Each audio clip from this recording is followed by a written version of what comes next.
Hi, everyone. Hi. Good to see you. Good to see you.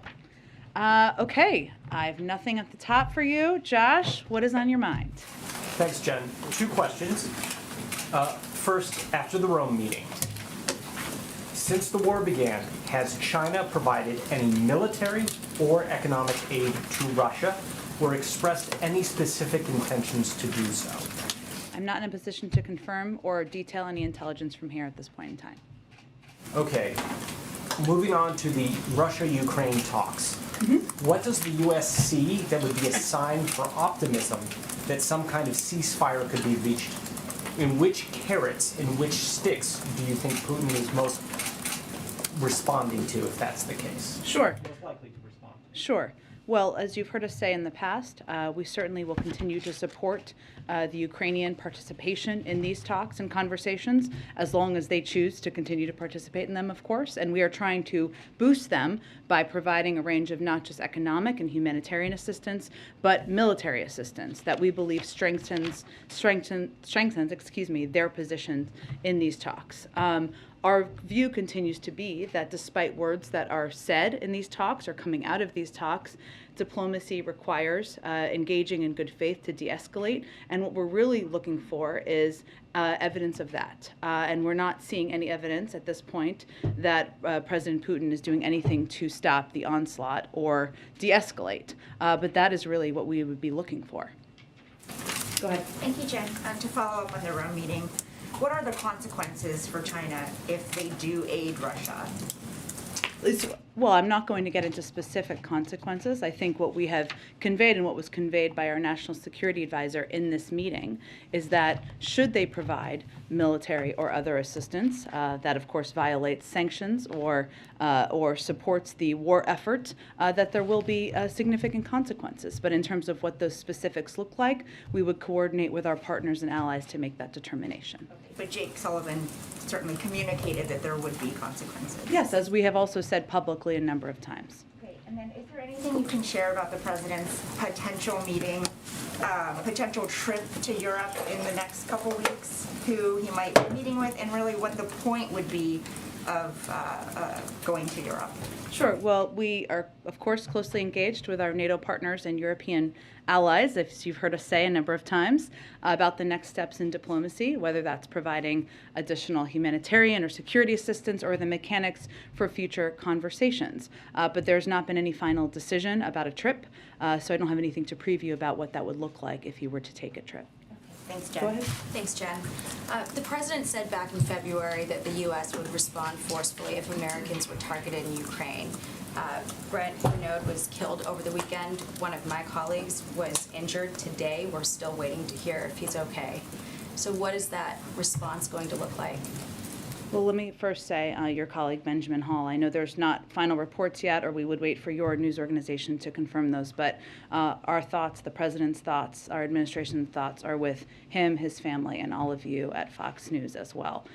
In terms of specific actions, I think you have seen the president lead the world in putting in place consequences, putting in place repercussions and steps in response to the actions of Russia, the brutal actions that have certainly impacted Ukrainian people and now have certainly impacted some Americans. But in terms of next steps or what the next consequence would be, I don't have anything to preview for you at this point in time. But we've seen the president's been so far unwilling to draw a red line on the kinds of atrocities that we're going to watch from the sidelines. I mean, we've seen maternity wards being bombed, illegal weapons being used, pediatric hospitals being targeted.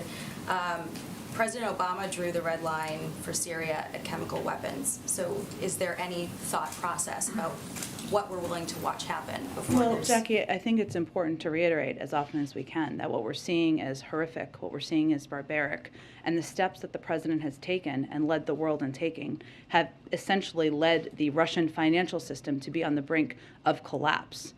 We have provided more military assistance to the Ukrainian military and the Ukrainian government than any other country in the world, and more historic assistance than any other year to Ukraine in history. And we're doing that so that we can support them them in this difficult moment. So I would say that at this moment in time, we have been hardly on the sidelines. We have been leading this effort around the world to respond to every step and every escalatory step that President Putin and the Russians are taking. Isn't there a concern that if we don't draw the line at something like chemical weapons, that it'll make it easier for malign actors to use them in the future because they'll just go unpunished? Well, Jackie, I think that you heard the president say on Friday that there would be severe consequences and the world would respond if they were to use chemical weapons. And what we have been doing over the course of the last several weeks, if not months, is providing as much information to the global community, to the media, and to others about what to expect. And when you have President Putin suggesting and Russian officials suggesting that the United States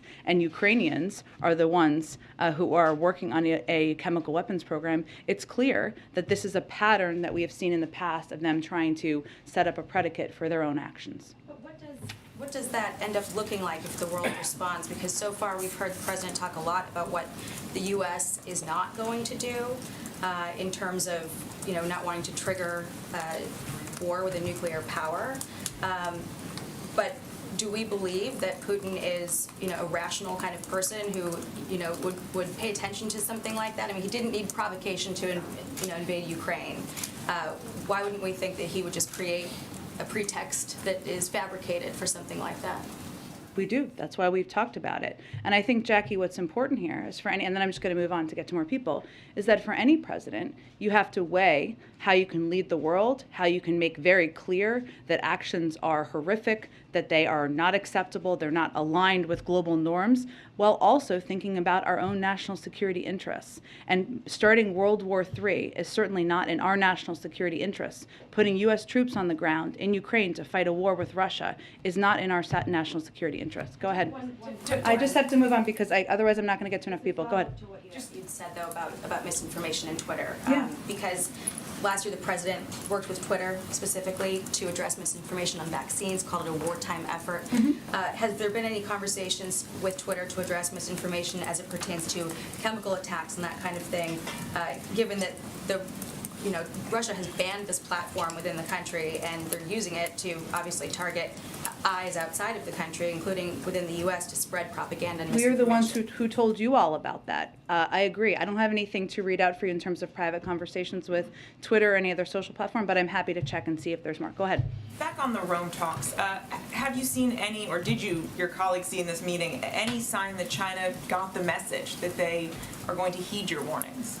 Well, what we're going to be watching closely, of course, is actions. So beyond that, I think as my colleagues just read out for you in a call that we delayed the briefing slightly to make sure you could all participate in, it was an intense 7-hour session reflecting the gravity of the moment. And it was an opportunity to be very clear about what you've heard our National Security Advisor convey publicly, but more directly about what the consequences would be. And your colleagues have said that your deep concerns were conveyed about what would happen if China were to align more closely with Russia. Just big picture, if China does not heed the U.S.'s warnings, if they do move forward with this, how concerned are you that this is inching closer to the world war that the president has been warning of? Well, I think what we're looking at here, one is if China were to decide to be an economic provider or to take additional steps there to Russia, they only make up 15% or 15 to 20% of the world's economy. The G7 countries make up more than 50%. So there are a range of tools at our disposal in coordination with our European partners, should we need to use them. But again, we don't have anything to update you on in terms of an assessment. This is obviously an area we're watching closely. While this meeting has been planned for some time as a follow-up from the November call that the president had with President Xi, it was a timely and important moment to have this conversation, especially given the reports we've seen and the invasion, of course, of Ukraine. Go ahead. One more. Go ahead. One quick follow-up, actually, to Jackie's questions about chemical weapons. The president, as you noted, said on Friday that Russia would pay a severe price. What would that price look like? Are we talking in the realm of more sanctions? Can you give us sort of any big picture about what that would entail? That would be a conversation that we would have with our partners around the world, but there's no question if Russia were to decide to use chemical weapons, there would be a severe reaction from the global community. Go ahead. So when you talk about kind of the possibilities for China if they don't go along with what you've asked, would you say, like you've said with Russia, that everything is on the table, including ending trade negotiations, sanctions? Is that all on the table? I'm just not going to be in a position to detail it further from here. We'll see. We'll keep having this conversation over the coming days. But you won't do nothing if China decides to provide military We've been clear support there would be consequences. that you all would initiate. Yes. Okay, and then what's kind of your thinking about what an end game looks like as far as these conversations with China? Do you want them to shift their strategic priorities and not have a relationship with Russia that it does now, or are you looking for something more modest? Less about changing their mind and more about making clear with them what the consequences would be should they take additional actions to support this invasion. Go ahead. And the additional $200 million in security assistance Yeah. the president signed off on this past weekend, an official said that part of it would go to anti-armor and anti-aircraft systems. I know the Pentagon says it's still kind of in process right now. Are we talking about weapon systems that have already been delivered, or is there consideration of new types of weapon systems in this tranche of funding? It's a good question, Phil. My understanding, and just to give you all more detail, this weekend, as I think you all saw, we announced, and I think that's why you're asking, the president authorized an additional $200 million of security assistance, which utilizes the maximum amount of funding available to provide Ukrainians with the type of weapons they are using so effectively. It's really a continuity, as I understand it, let me double check this for you, of the type of weapons that they have been using very effectively on the ground to push back on Russia, both in the air and on the ground.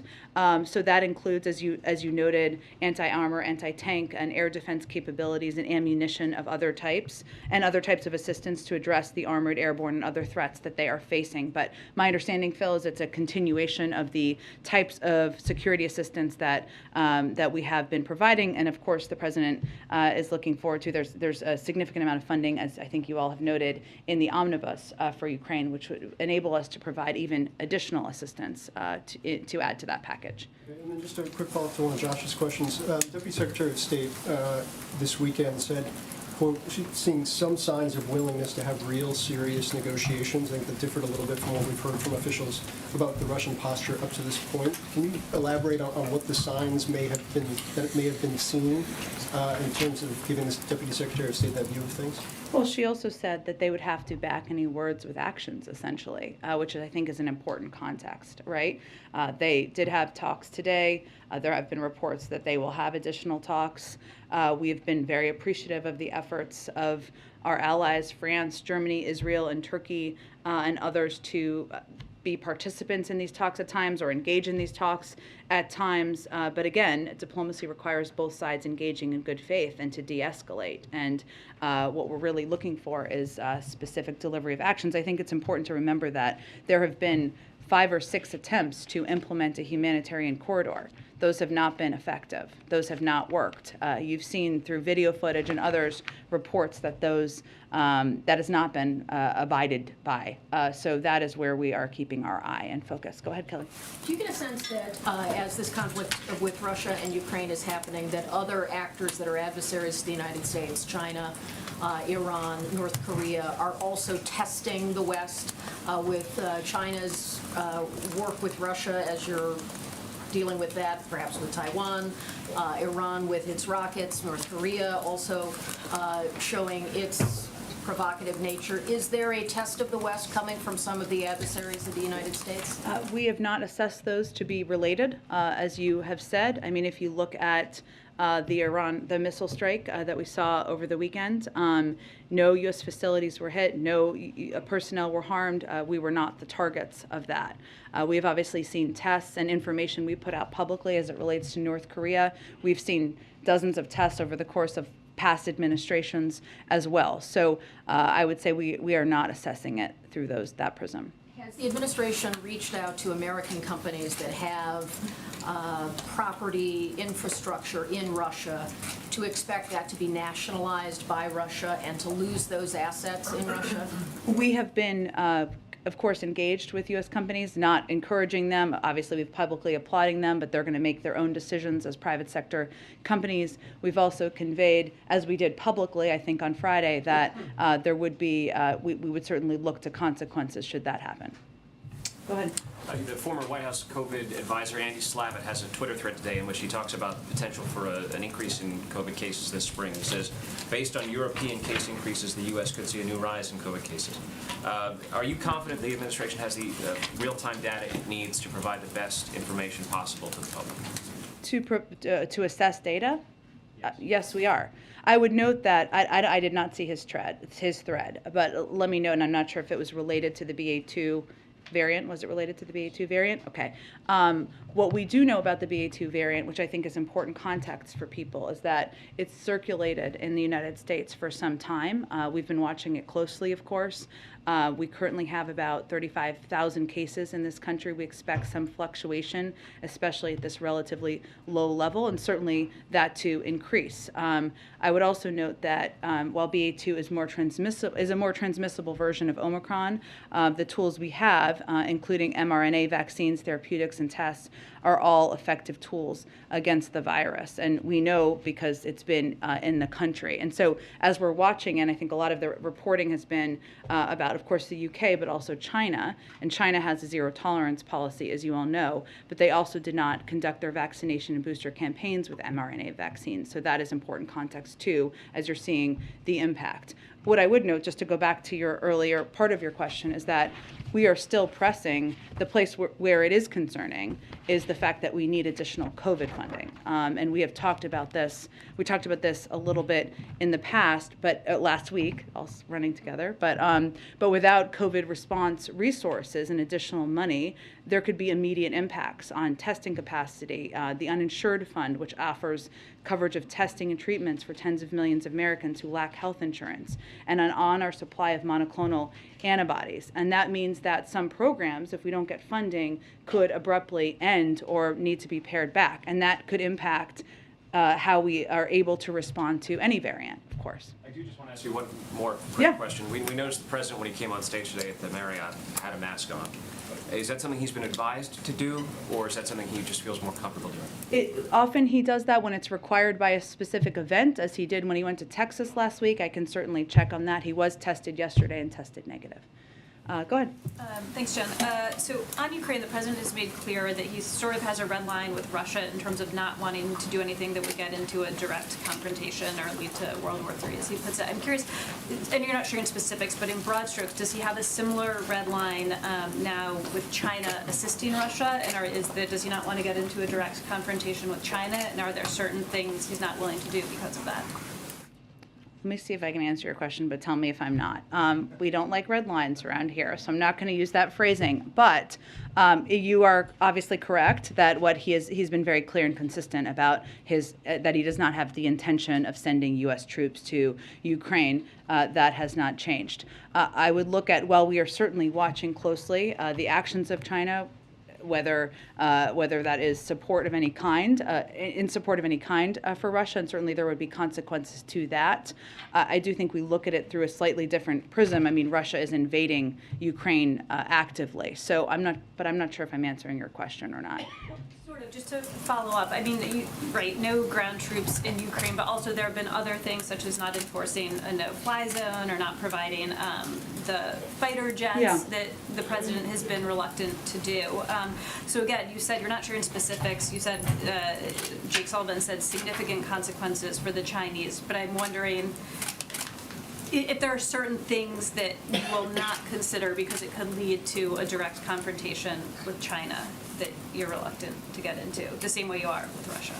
I just think we look at it slightly differently. I mean, why the president has been so clear about not sending U.S. troops is obviously because that would be a military conflict. We're not fighting, obviously, there's no military conflict at this moment with China, nor are we predicting that. So I think it's slightly different. Sure. Different topic. How high is the administration expecting gas prices to go? And how much, is there a limit, not a red line, but a limit at what you think the U.S. public can bear? This just flows off the tongue. It's okay. So it's a good question. I don't have a prediction from here in terms of what it could look like. There are outside predictors, of course, and obviously what we're trying to do is mitigate the impact. And you've seen, of course, the price of oil go down. down a little bit, and the president will continue to look at a range of steps that he can take, whether it is engaging through his team or through even himself personally with big global producers, or it is looking at a range of domestic options. But we've seen it go up. I mean, we look at a lot of the same data you look at, AAA and other data, that it shows us how much it has gone up since the period of time when Russian troops lined up on the border. But in terms of how far, we still believe it will continue to go up, but we're trying to take steps we can take to mitigate that and reduce it. Go ahead, Mara. Thank you. I understand you don't want to lay out what the severe consequences would be if Russia used chemical weapons, but I guess what I'm confused about is we know there's not going to be any U.S. troops, no jets, no no-fly zone.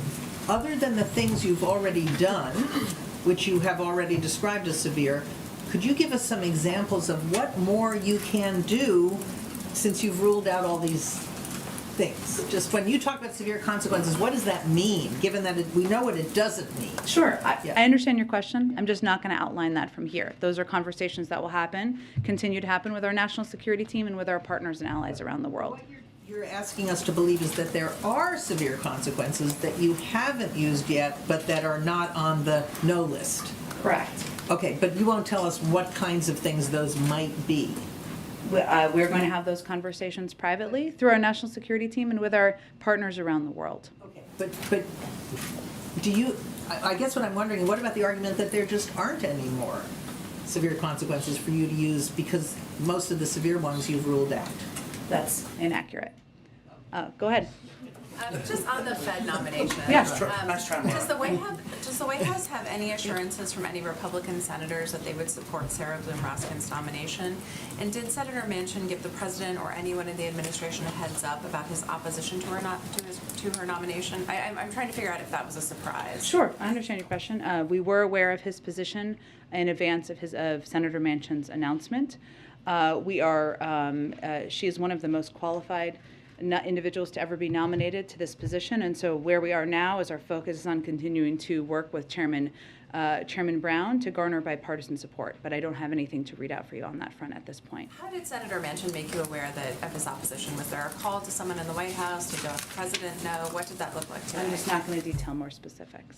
Okay, and just one last question, if Yeah. you don't mind. How is the administration preparing to respond to the potential supply chain shock, posed by China's decision to lock down the tech production hub in Shenzhen? So we are, of course, monitoring this incredibly closely, and our team is quite focused on it. What I will say is that because of the steps we've taken and a number of steps we've taken to better prepare and strengthen the supply chain, we feel that that has helped us, will help us sustain. But in terms of right now, we're basically in the stage where we're monitoring with the State Department. What we're looking at is, of course, as you know, the impact on some of these ports around where the impacted areas of China. And we know here that, of course, our port action plan and the work of our supply chain disruptions task force, that we have a strong inventory that we can rely on. It's about 90% of goods at groceries and drugstores are in stock currently. And we've also reduced the number of import containers sitting at the docks for over 9 days by over 60%. But in terms of specific impacts of ports in China, we're monitoring it, and we don't have a new assessment at this, in addition, up-to-date assessment, I should say, at this point in time. Go ahead. Thanks, Jen. Isn't the U.S. assessment, just to be clear, that Russia is deliberately targeting civilians in Ukraine? Well, this is part of our assessment and review as we're looking at how whether we will designate as a war crime, and we look at this through a legal process internally. Obviously, the targeting of civilians, and we have seen a range of very concerning video reports. Other would be categorized in that through that as in that phrasing, but we have a process that we're still working through here. Last week at a briefing, you told us that us as reporters should, quote, not focus a lot of our conversations about the future of the United States importing oil at this point from Venezuela. Mm-hmm. Were you ruling out that the U.S. would import oil from Venezuela? I'm saying it's not an active conversation at this time. Hi, thanks. Does the White House have any reaction to Jenny Thomas acknowledging that she attended the January 6th rally? I do not. And just kind of on that, does her attendance there raise any kind of concerns about the independence of the Supreme Court, potential conflicts of interest, anything like that? I just don't have any more comment on it at this point in time. Go ahead.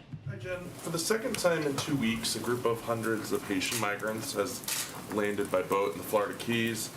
Given the surge we saw last year in Del Rio of Haitian migration, what is the administration's reaction to these landings? Are there any plans to send any assistance either to Haiti or Florida? I'm sure we can get you an update on the humanitarian assistance we provide directly to Haiti. We are the largest, if not one of the largest providers of humanitarian assistance in the world. In terms of the individuals arriving, I think in Florida, as you said, I would really point you to the Department of Homeland Security. We are still applying Title 42, and so that applies no matter which country you're coming from. Go ahead. Hi, the president of Colombia said last week that he had offered President Biden the possibility of supplying more Colombian oil to the U.S. as an alternative to Venezuelan oil. Is that an option that the White House is considering? We are continuing to talk to a range of producers on the importance of maintaining global supply. This is not, as you know, about just the supply in the U.S., but about ensuring there's supply for the global market. And we do appreciate our partnership with Colombia, and President Biden did discuss a range of issues like economic recovery, energy security during their conversation. But beyond that, I don't have an update on what that might look like. Would you say that it is under active consideration? Again, they had a wide-ranging conversation, a very constructive conversation. This is really about supply in the global markets, but I don't have an update at this point in time. Follow-up, Chevron is preparing to take operating control of its joint ventures in Venezuela. Reuters just reported that in case the U.S. would grant them a special license to operate. Is that something that's on the table? I think I just answered it a few minutes ago. Go ahead. Go ahead. Yeah, thanks, Jen. You said earlier in the press briefing that quote, nothing has been decided about President Biden traveling to Europe. Can you confirm that such a trip is under consideration? We discuss a range of ways and mechanics for engaging with our friends and partners around the world, but I don't have any more specifics for you at this point in time. And this morning, Leader Schumer and Speaker Pelosi announced that President Zelensky of Yeah. Ukraine will be delivering an address to the full House and Senate on Wednesday morning. What's the White House reaction to this address? Are there any concerns that the White House has about the Ukrainian president speaking directly with Congress as opposed to the White House on its various positions and requests? We speak frequently with President Zelensky. The president spoke with him, had a lengthy conversation with him directly on Friday, and we're in touch with Ukrainian government officials nearly every day, if not every day. We certainly support leaders in Congress inviting him to address a joint session, and I would again reiterate that there's strong bipartisan support for Ukraine, for the leadership and the bravery of President Zelensky, and we'll all look forward to watching his speech on Wednesday. And then finally, on Sarah Bloom Raskin and Senator Manchin's announcement that he doesn't support her confirmation, does the White House still see a path to getting her confirmed in the evenly divided Senate?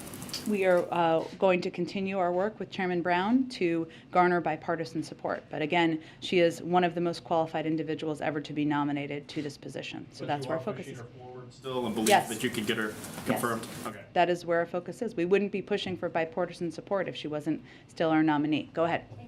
Two questions on WNBA star Brittany Griner. Last week you had said you couldn't comment on the case. Is there any update you can give now on the efforts the administration may be taking to secure her release? We do not have a Privacy Act waiver. And does the White House have any reason to believe that Griner is being used as a political pawn by the Russian government, or does the administration see this strictly as part of the Russian criminal justice system? We just can't speak any more to the reports of this case. Go ahead. Hey, Jen. Thank you very much, Jen. We'll come back to you. Go ahead. Thank you. On a possible trip to Europe, is President Biden considering visiting maybe perhaps the Ukrainian border and visit refugees, Ukrainian refugees, like other foreign leaders are doing? Is this something he would like to do? I just don't have anything more on the reports. We have a range of conversations with our NATO partners and European allies about the next steps in diplomacy, but I don't have anything to confirm for you in terms of the reports. And just one more, not just China, but some of the biggest countries in the world, like India or Brazil, some countries in Latin America, like Mexico, they are not part of this economic warfare against Russia. Is this something that undermines the effort from this White House and European countries?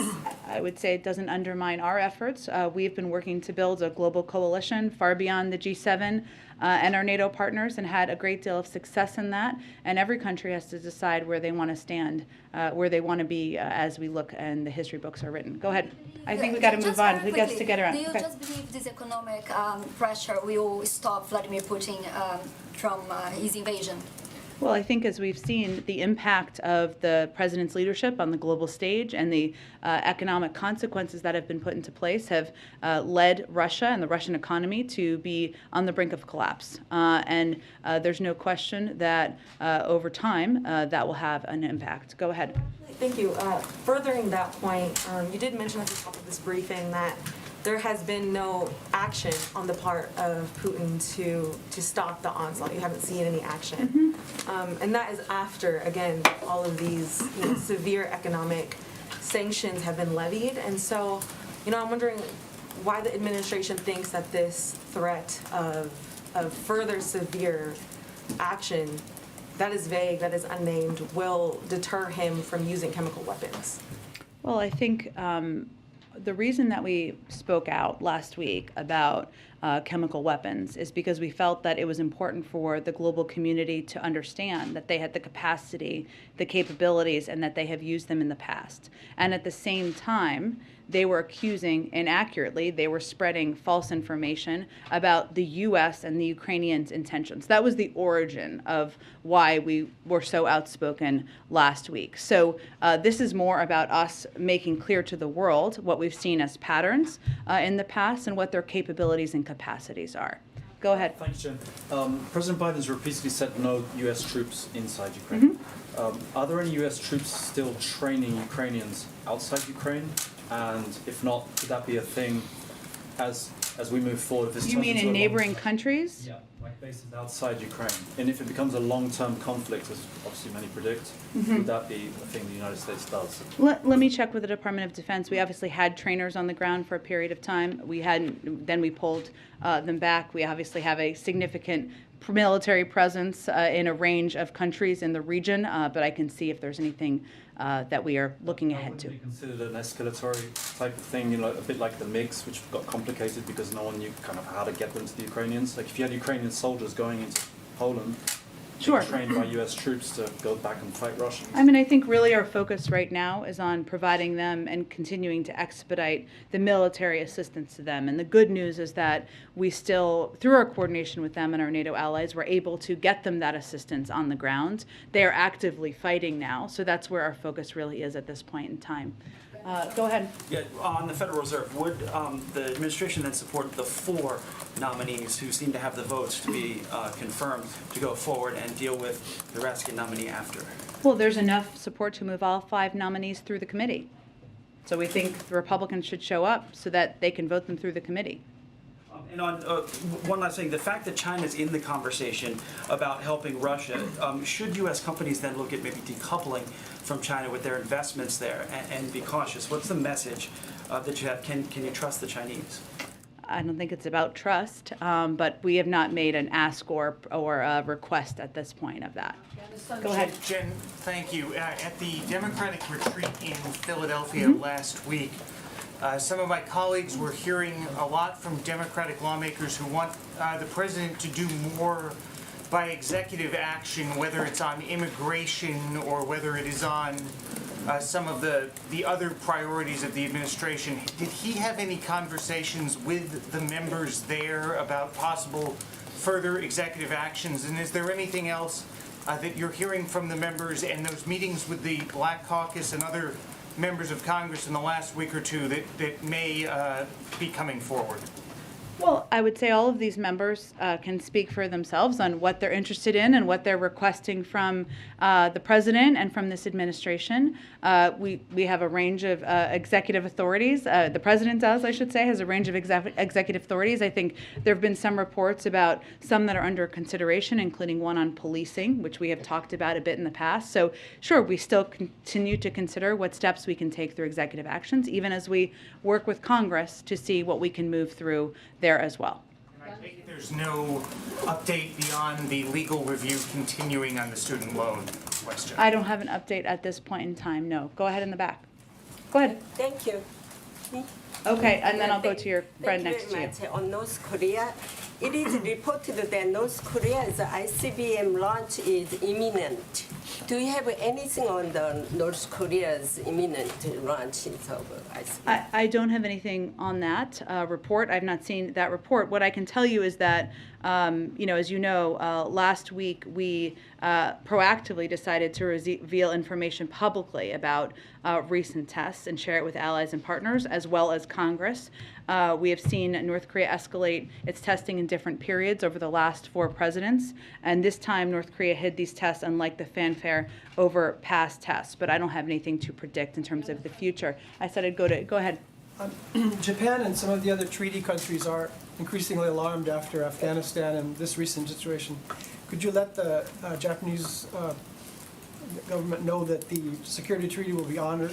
And then second, for those of us that were embedded during the war, the whole situation with Afghanistan is quite personal. There's a large number of our people that helped us that are still left. Could you just update us on almost 6 months, whether they'll be able to come back? Well, I would say on the second part, that is one of the reasons that we've worked so closely with our Qataris to maintain a diplomatic presence there, so that we continue to engage with neighboring countries to bring people home and help some of our partners and allies who stood by our side, fought by our side over the course of the 20-year war. That's ongoing. In terms of the numbers, I would point you to the State Department, who would have the most up-to-date numbers. I'm not sure I understand your first question. Just a reassurance to Japan and a lot of the countries that have treaties with us that are worried, if a situation like this develops, if those treaties are going to be honored. Which situation? How would it relate to Japan? Afghanistan is long partners of ours, and so the whole situation that's happening now, Taiwan, there's a great concern that if you have a treaty and it comes to a difficult situation, whether it's really going to be honored. We've never stepped back from the commitments we've made under the Taiwan Relations Act, and the President stands by those. Go ahead, James. Thank you very much, Jen. 2 questions on Russia-Ukraine. Prior to February 24, the President, our NATO allies, and the EU were embarked on a deterrence project. That's exactly the word that you and other senior U.S. officials used at the time. Quite clearly, the invasion was launched on the 24th of February, and so we can say as a factual matter that that deterrence project failed. Is it the view of the White House that Mr. Putin could not be deterred by any set of steps, or are you willing to concede that perhaps some other set of steps by the President and our allies might have deterred the invasion? James, I would say that when we put in place the threat of sanctions and the threat of consequences, we never thought that would be fail-proof or that would be 100% effective.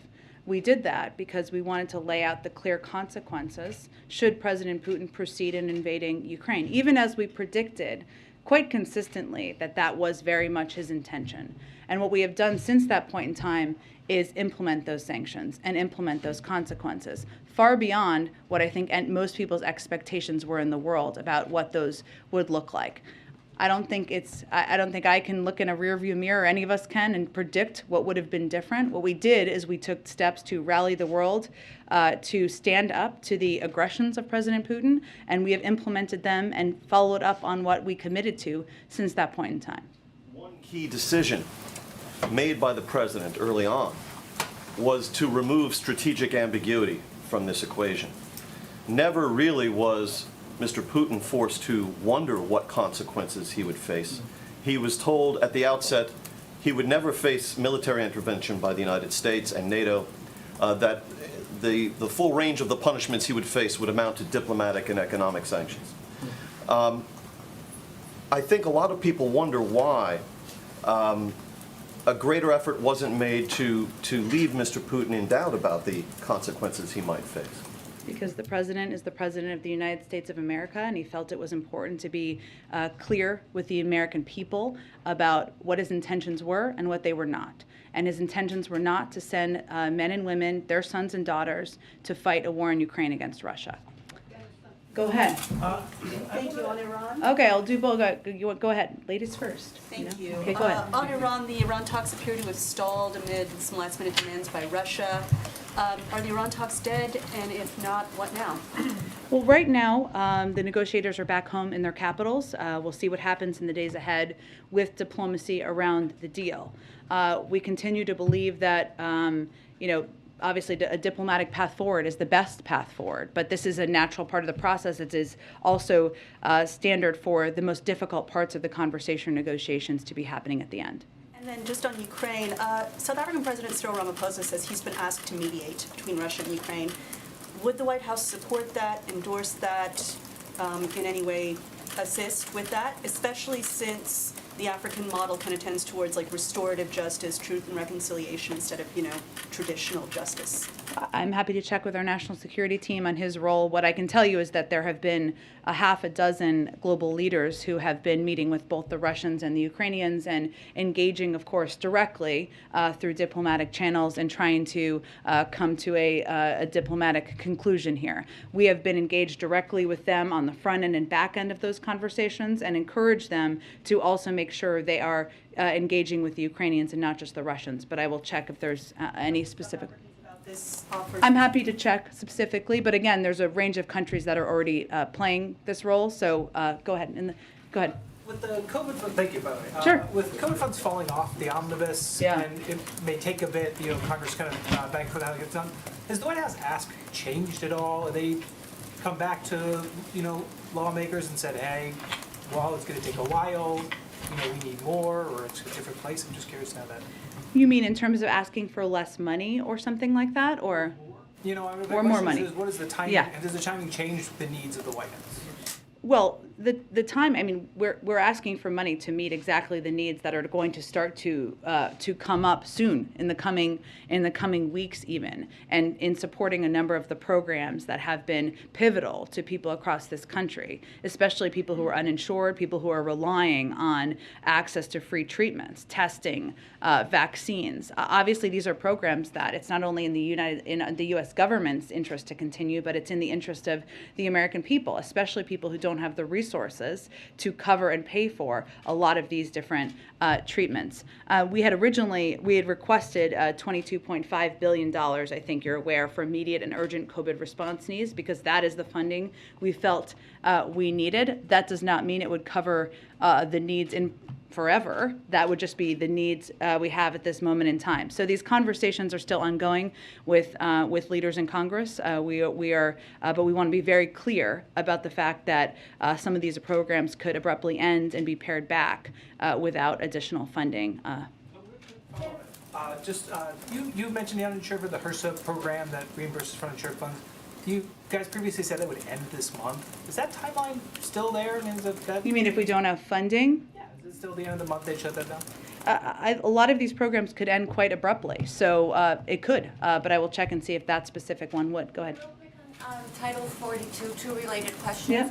One of them, Democratic senators and congresspeople and activists were criticizing the president during the campaign. He said that this Trump-era policy was inhumane, yet he's keeping it even though the country's opening again. But then a few days back, the CDC decided to let unaccompanied minors in. So the fear is that this is going to make a lot of parents just send their children by themselves and lead to another humanitarian tragedy at the border. Well, I would say first, as you've noted, the CDC makes determinations about Title 42. I think as it relates to the recent decision, I'd have to talk to the Department of Homeland Security specifically about that and how they're applying it or implementing it. As you know, our intention is certainly not to put more children in danger or put them, incentivize parents sending kids on a journey that's treacherous and dangerous across the border. But the president, he is implementing this because we are still in the middle of a public health crisis. That continues to be the case as designed by the CDC. He still plans to reopen the border and make a more humane policy like he promised? That is what he proposed on his first day in office, and we were very supportive of the efforts in the Senate to do exactly that. And just because it's not done yet, it doesn't mean that we aren't going to stay at the fight to get exactly that accomplished and done. Is there any reason why you've not condemned racism against Africans in Ukraine? I understand that Ukrainians are the victims here. They are being bombed by Russia and they are being killed. But a lot of Africans there are facing racism. I know you are providing a lot of financial assistance to Poland and to Ukraine. but Africans there are being barred from even entering Poland. Why have you not officially, the White House, issued a statement condemning racism against Africans? We have, and I believe the State Department has, but we have spoken out against that and expressed concern about any reports of discrimination or at the border. And finally, if I may ask you, I'm trying to understand where you are trying, your end game in Ukraine. You are not going there, you are not sending troops there, there will be no flight zone over Ukraine. And will it be a fair assessment to say that you are pushing these guys to commit suicide, knowing that Russia has a superpower and eventually it will capture the main cities, Kyiv and Kharkiv and all the cities around there? What's the end game? Well, the end game is really a question for President Putin. We have completely crushed his economy. We have provided military assistance, humanitarian assistance to the Ukrainians, enabling them to fight back for far longer than the Russian leadership anticipated. And again, he has to determine what the path forward looks like for him. Thanks, everyone. Can you confirm or deny the rumors that there are Russian hit squads in Kyiv going after journalists? I don't have any details on that for you. Have you We'll heard see if of there's it? more. Thank you. Thanks.